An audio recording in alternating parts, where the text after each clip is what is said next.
While both Mark and I grew up going to church, neither of us had a really good grasp on our spirituality. We knew something was missing, and we began exploring this topic separately last year. We did. In retirement with a little more time and a little more space in your head to start learning, we both read a lot of books. We started to think a little bit about, for me, I started to think a little bit about what happens when I die. Does God really exist? Does praying really work? I've not really understood all of this. So we started this journey, actually with friends of ours across the street, to learn more about the Bible and God and whatever else. And it's been really a fascinating trip for us. And we've taken it on kind of two parallels, right? So we haven't done it necessarily together, although we talk about it together a lot, but we are definitely approaching it in a different way. Without a deeper spiritual understanding, retirement was starting to feel a little incomplete to me. I don't know if it was feeling that way to you, but a little less satisfying than I thought. So since we had more time, we decided to create and dedicate some time and a path for ourselves in spirituality. And just to be clear about today, we in no way are trying to convince you to do what we're doing or to believe in what we believe, because this is such a personal topic. But we do want to inspire you to think a little bit more about the bigger picture, not just yourself and your family or even the universe, but to really open your eyes and your mind a little bit to be curious about what the possibilities are for learning. So, again, like Jody said, we were brought up in a Protestant religion, but today now our mind is open to all kinds of religions because of what we're learning, right? Well, I think it's important. We're exploring all types of different religions, Muslim, Catholic, Protestant, Buddhism, Judaism, and just learning about each of them, not dedicating our faith to each of them. That would be very difficult. But really learning about each of them and getting the historical perspective on each of them actually really helps you bring together a lot of what's happening in the world today with conflict and war and a lot of the challenges that other parts of the world are seeing. There's a saying that I used to always say, that because I never really spent time reading the Bible or understanding religion, but I used to say things like, I'm not religious, but I'm very spiritual. And actually talked to some people about that. It almost feels like I'm hiding from it, like I'm running from something. And I'm not now, I'm running towards it. Because if you're not a religious person, that doesn't mean you can't learn about this now, at any age. Because, right? Yeah, I would think, for me it was more about personal growth and finding some time to be centered and at peace. And in my life, I know it felt like a big void. And I used to say a similar thing to you, I'm not religious, I'm spiritual. And for me, it started to feel a little bit like a cop-out, because I wasn't really sure what that meant. What did it mean to be spiritual but not religious? And I'm not saying that I've jumped 2 feet into religion or a religion or anything like that, but learning about it while you have time, it's just been fascinating to me, and it's interesting to connect the dots through different religions and where they all began. Right? Well, as we talk to more and more people about this, we hear people say things like, "I'm not a religious person," or "I don't have the time to do this," or what some people say is, "It's too late for me. I don't need to do that now. I'm 70 years old, and I don't really believe in God. I don't believe in a higher power. I don't need to do that now." Well, I would say to them that it's really never too late. It's never too late to start a spiritual journey. So no matter where you are in your life, we want you to hang in there today and learn more about what we're talking about. And if you're new here, I'm Mark, and this is my wife, Jody. And we don't focus on the financial aspects of retirement, but rather lifestyle, health, relationships, and more. So please hit the subscribe button. And more importantly, if you like this video and other videos, it's so important for us to grow our audience because we want to get our message out to as many people as we can. So share this with someone you care about who's on their retirement journey as well. So if you've watched some of our videos, I reference my mom every now and then. And my mom passed away in 2017 of stage 4 pancreatic cancer. From the moment she was diagnosed till the moment she died, we didn't even get a year. We were more like 11 months into it. But right before she died, when she was in hospice, she said, all the things that, moms say. I try not to get too emotional, but things like, I'm proud of you, I love you, all these things. And then in typical my mom fashion, she also had words of wisdom.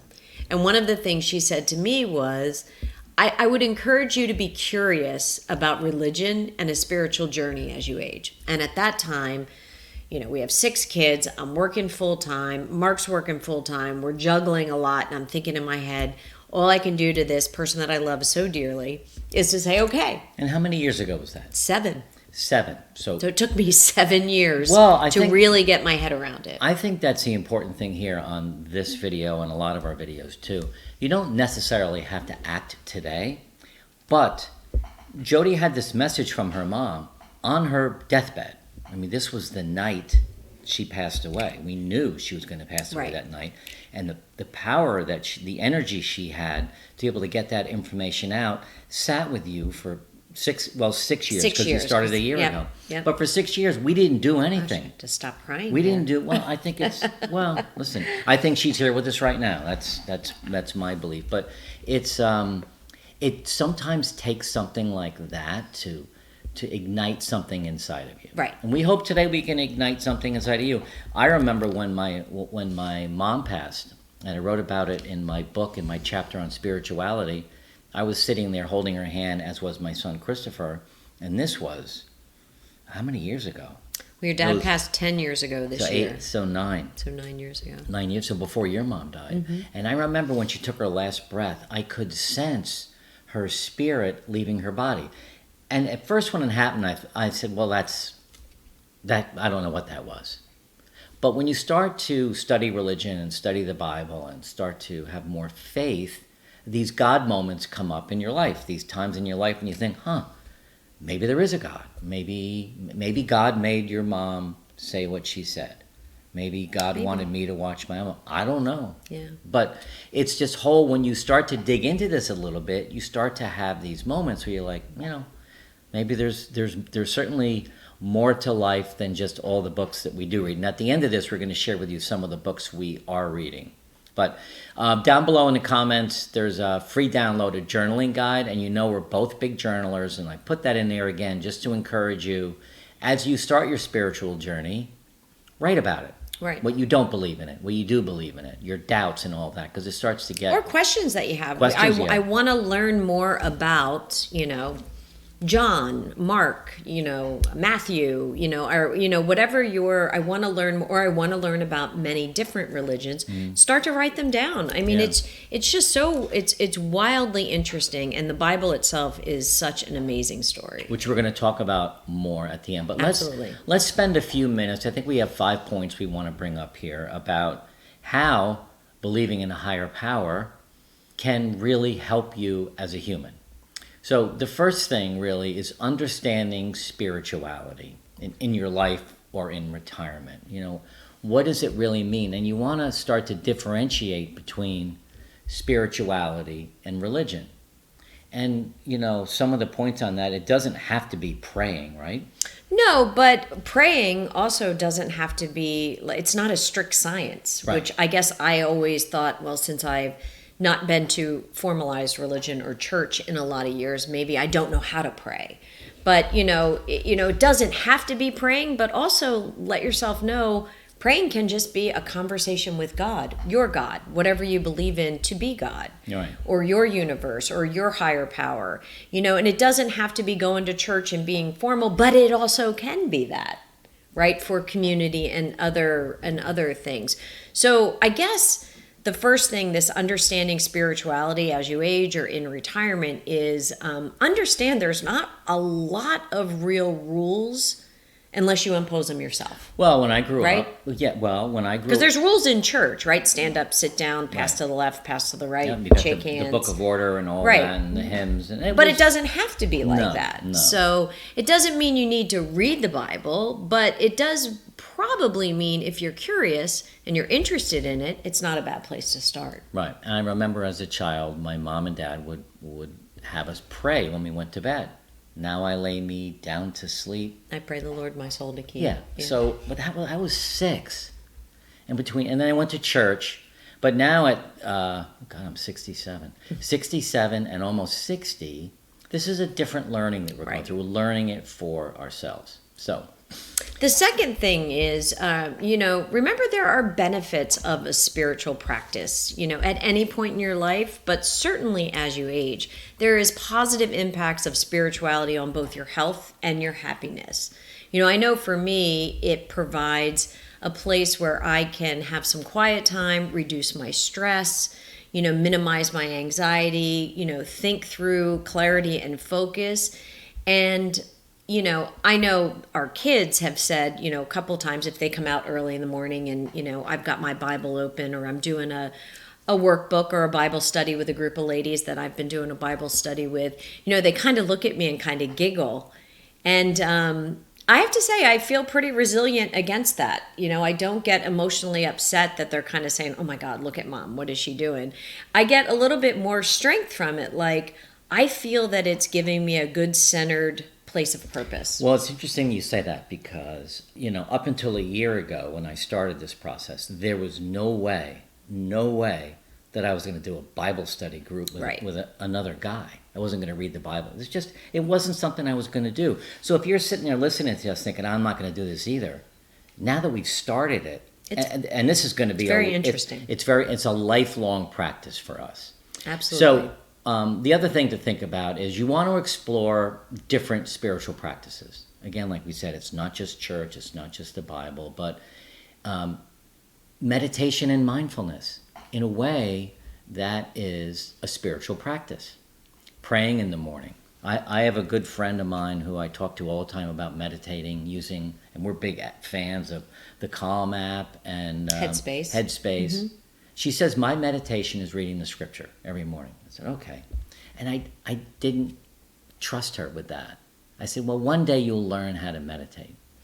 Now it's flipped. I still meditate with Headspace, but now I read scripture every morning, and that's now for me part of my mindfulness practice. You mentioned that a minute ago. Yeah, and the group that I worked through to kind of get my foot in the door to really get the confidence to open the Bible. I mean, the Bible is an ominous book, right? And there are people that can just say, John 3:16, Matthew 11:9, like, and I'm like, oh God, how do they know all that so fast? But really, it's just having, the confidence in your prayer and your reflection and maybe even your journaling and self-reflection to figure out where you want to go with it. And then the Bible doesn't seem quite as ominous. Right. I mean, at the end, I'm going to tell you about a woman that I met. She's in Nashville, Tennessee, that I've done 2 of her Bible studies now, and I think it's just a great entree into it if that's the religion you want to go, move forward with. So we talked about 3 things so far. Now I want to talk a little bit about you're exploring, you're understanding more, perhaps you're reading some books. Now bringing spirituality into your daily life, because that's something that we've done now. So there are morning and evening rituals that we do. You can create a sacred space at home to do this. For me, setting intentions for the day, and they're not religious intentions, they're not spiritual intentions, they're intentions from my life. Like I get up in the morning and I say, I go down and I watch the sun come up and I journal, but setting my intentions so that I live a full day. I said to you this morning, what was it that I said to you? That how I'm going to live life now?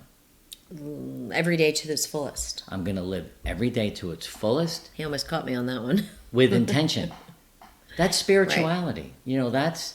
So it doesn't have to be tied into church and the Bible and God. But I mean, I do all of that. But just setting your intentions for the day. I mean, engaging in acts of kindness and service to and others. Gratitude, yeah. Mm-hmm. Right? Absolutely.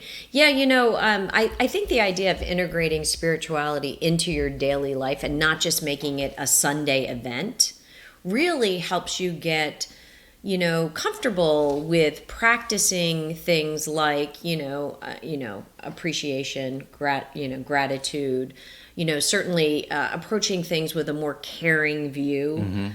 And honestly, for me, it's opened up a lot of my daily, just what I see in my daily vision. The kids laugh at me. It feels like the kids laugh at me a lot, but the kids laugh at me because I've never been like a bird person, for example. Now I'm like, oh my goodness, look at that bird. Isn't it beautiful? Like I feel like I'm seeing things for the first time because I have a bit of a softer lens now. It's interesting. Well, it is interesting because... And if you ever run into my kids, tell them to stop laughing at me, okay? Because if the books we're going to show you that we're reading, even a Bible, I would never leave a Bible out on the table. Well, because I wasn't really in this practice. But now there's a couple Bibles around the house. Not for any other reason. If I have a spare moment and I sit down, I might flip through it. Or I walk by and see it. It just reminds me of this journey that I'm on. But I used to... Like I said, I would never, ever think of doing a Bible study. Right. But it's hard. The last thing we want to talk about is overcoming challenges with the spiritual growth. It can feel embarrassing. It can feel like doubt. You can deal with skepticism. For our kids, It can be polarizing, too. Yes. You've heard that, and certainly my parents always said, religion was one of the things, just don't bring it up at a business meeting or don't bring it up at dinner because it can be polarizing. There are deep-rooted views and they go back, hundreds and hundreds and hundreds of years, but for it to not be polarizing, for me, it's just to digest more information about it, just to learn more about it and to overcome any past negative experiences that I had with religion or spirituality or past things that I've heard that various religions have said, good versus bad, that kind of, mentality. You have to really work yourself through that. And now that you're, retired or potentially retired or about to retire or you have more time, now's the time to really pull it into your center and what does it mean to you and where's it going to fit in your life? Staying consistent with practices and seeking support from like-minded individuals, which is what I did when we were in Florida. I had a group of 9 ladies, and we were from all different walks of life and all different religions. And, we debated different points of view in the Bible, different pieces in the Bible. Not that it's debatable, but, the perspectives were different. It's funny, I'm laughing because... As a young child, I was in church, and I know I memorized some sections of the Bible. I think the 23rd Psalm, though I walk through the shadow of the valley of death, I fear no evil. So there was that I memorized. I had to do something like that for Boy Scouts. And there were some other parts. I think I've read the opening page 100 times. God said, let there be light. God created the earth, let there be light, and then there was day, and then it was, but I never connected to it. And it wasn't until, I guess we should just jump into our personal journey now and talk a little bit. And this is very personal. It's very vulnerable. And it's not to convince you to do what we're doing.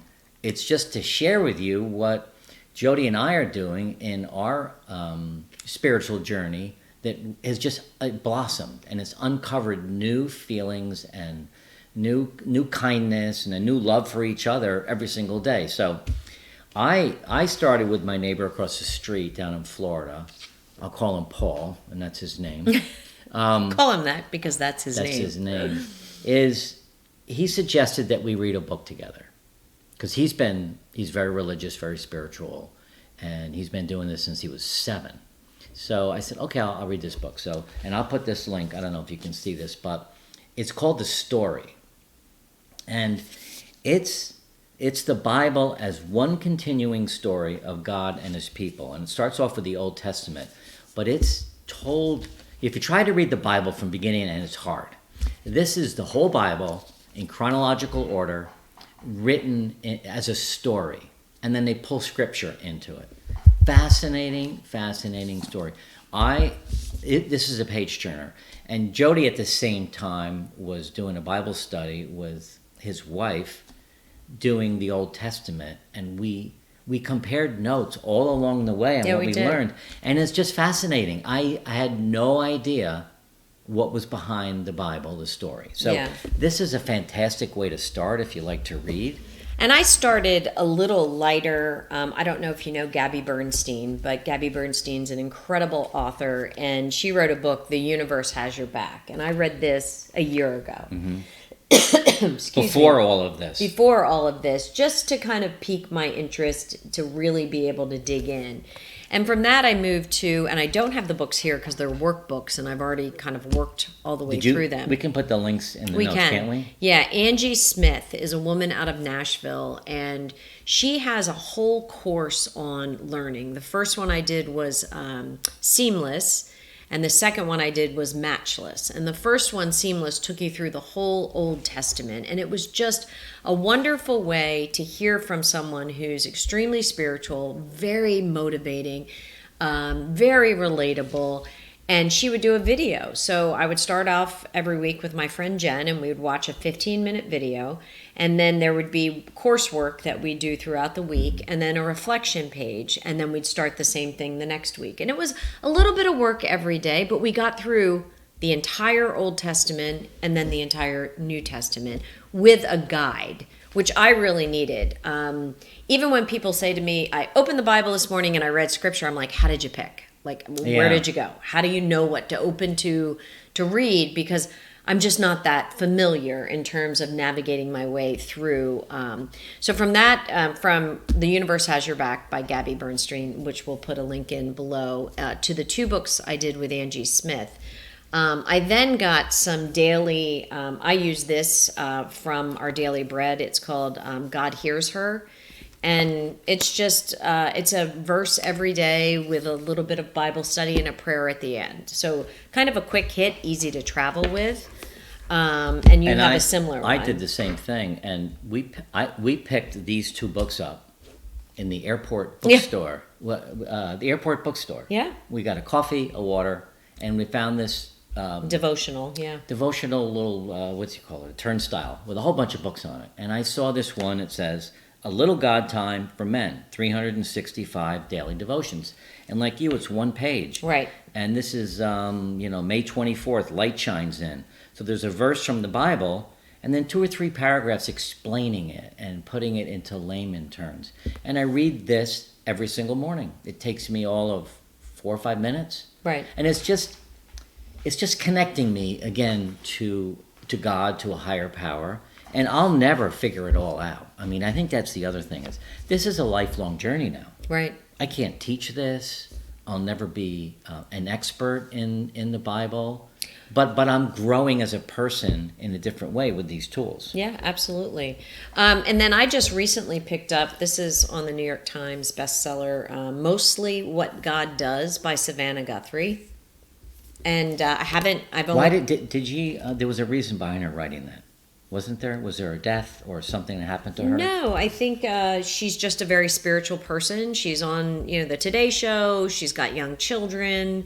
I haven't made my way all the way through it. As you can see, I'm only about, less than a third of the way through it. So, but again, it's just another perspective on reflecting with, the Bible. And then I love the title, Mostly What God Does. Yeah. Reflections on seeking and finding His love everywhere. Right. It's cool. And then I have gotten very familiar with my Bible, and I happen to love this Life Bible. So it has the tabs, which is good for cheater tabs. Well, you also can work out because it weighs about 30 pounds. And it's so darn heavy. But when I was doing Bible study, I would get on the plane to go to different events or different conferences or whatever. And here I became that lady that pulled her Bible out on the plane. And it spurred a lot of interesting conversations with my seatmates, for sure. But all of a sudden I became a Bible toter and was pulling it around. But it's really made, for me, it feels like it's part of a completion that I needed at this stage of the game. And for me, my morning is my... hour of power, my private hour. I get up very early every day, as you all know if you've been following us. I get up at 4 o'clock. I don't. And from 4 to 5 is my time. Right. I have coffee. I read a scripture out of here. What I also do now is I downloaded an app. The Bible. I think it's called the Bible app. And every day it sends you, when you open it up, a verse a video explaining it, and then some prayer stuff at the end. So that's 3 minutes. This is 3 minutes, and then I do my journaling, and then I run to the gym. Right. Or I meditate and I go to the gym. So I plugged it in to my morning. Nothing miraculous is happening to me.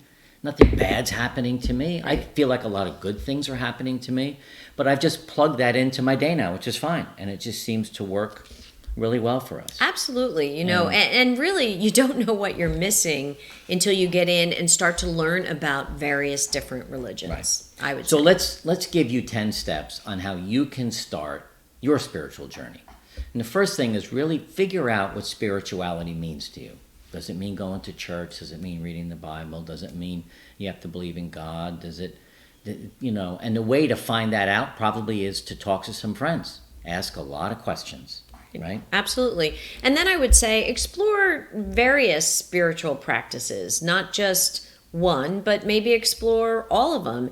And if you've grown up in one religious realm, and you love it, stick with it, go deeper. There's a lot to learn. Yeah. I mean, the woman, Jen, that I did Bible study with, she has been in her religion, in her faith for, 30 plus years, and she still was learning more things. Yeah. So just remember, you don't have to go outside of your current practice. Step number 3, start with some small, manageable steps. Don't get overwhelmed. You don't have to run out and buy a Bible, but what you should do is start with something like this, or go to the bookstore. I mean, if you like to read, I would read this as a start, but go to the bookstore and find the section on spirituality and religion and find a book, that speaks to you, really. Yeah, that's a great way to say it, that speaks to you. Yep, and then make sure that the fourth thing would be, create a daily spiritual routine, right? Just put it in there and see how it makes you feel. And the fifth thing would be find a supportive community. And that could be at an organized religion, a church, a mosque, synagogue, whatever, a Bible study group, a park, a beach, a friend. Yeah, it could be anywhere, but find a supportive community that is also speaking that language with you. I would start with your 5 best friends and ask them, well, tell me about your spirituality. You might be surprised that they don't have one, or they have one that's really deep, or they might say, oh my gosh, I just started a Bible study group, why don't you come in? So ask your close friends, because it's not something we talk about, right? No, it isn't. I mean, in fact, my brother was just down, and he has, 7 really good friends plus him. So there were 8 guys down into Florida playing golf, and we went out to dinner with them one night. Come to find out, 3 of the guys have been in a man's Bible study group every Friday for 25 years. Yes. And my brother sat there. He knows these guys really well. And he was like, I had no idea. What do you mean? Because, again, my brother's like, my sister, she's like, getting into religion. And they were like, oh, really? What are you doing? And the whole conversation turned. And my brother found something out about those guys that he had no idea. 3 of the 8 men have been doing this every Friday morning, every week, for 25 years. And there's no reason to advertise it. There isn't. But they find it very helpful and very personal. So find that supportive community for sure. Yeah. You want to check in your progress. We are checking in with each other all the time, something new that we learned. How do we take it to the next level? Appreciate the fact that we've been reading this book every day. So that's exciting. It hasn't been a year yet. I think I started in... February? I think it was February. I think it was February, yeah. So, and you also want to adjust practices to fit your needs. Right. So for me, it's early in the morning, do what I need to do. I'm not going to church on Sundays yet. That doesn't fit into our schedule, but you have to have a practice that fits your needs or you're not going to do anything. The next thing I would say is stay open to new experiences and growth. Just stay open. This is just information gathering. You're just learning about religion, your religion, others' religion, spirituality, whatever is around you. Number 9, the 9th step, is really make this part of your overall wellness. Your spiritual journey can give you more gratitude, more peace, more kindness. The stuff that you read in the Bible is interesting. I should have said this earlier. But my neighbor across the street said to me, which really is what intrigued me to read it, he said the Bible is one of the best business books you'll ever read. And I went, what do you mean? I don't know how that lands with me. Okay, well, that's, I didn't know how it landed with me either. But if you think of all of the stuff we can learn about the Bible, even being kind and generous, those are all good business practices. Putting others first. So I was when I was reading in the beginning, I read it kind of started with this business mind of this can help me with business. That's great, but it's just great lessons. It's filled with so many lessons that we can use in our daily life. And I guess the last thing is celebrate your journey and the impact it's having on your life. Really recognize that it's having a good impact. You know, this better understanding and ongoing learning has enriched our lives in so many ways, bringing us joy, resilience, and a deeper meaning to what life is all about, especially in this stage. So if you're still watching this and there's a little bit of a thing inside of you that's kind of growing, go to a bookstore, go online, do some research, and make that first step towards adding spirituality to your life. I think your journey, for you'll sure. really appreciate it.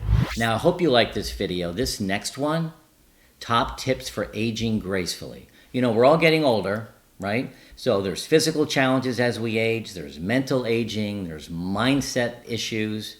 So these are top tips to help you age gracefully. So watch this one next.